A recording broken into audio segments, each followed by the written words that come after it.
নৈঃশব্দের একান্তে। কবি সাহাজুল হক। নৈঃশব্দের একান্তে দাঁড়িয়ে জীবন নিজেকেই গণনা করে।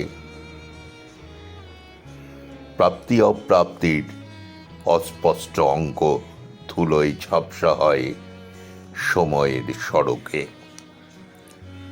তবু নীরবতার অগ্নিপথে ঘূর্ণিপাকের ভেতর দিয়েই হাঁটে মানুষ। অবসন্ন দেহে বহন করে অটল থাকার নিঃশব্দ শপথ।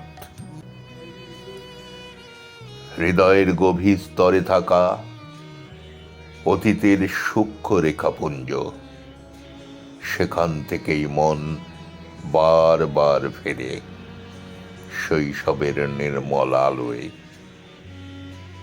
যেখানে আনন্দ ছিল প্রশ্নাতীত আর সত্য ছিল সহজ। আজও অভিলাষী মন খোঁজে শব্দহীন সৌন্দর্য, ছন্দহীন আলাপে ধরা পড়া নিখাত আনন্দের স্পর্শ।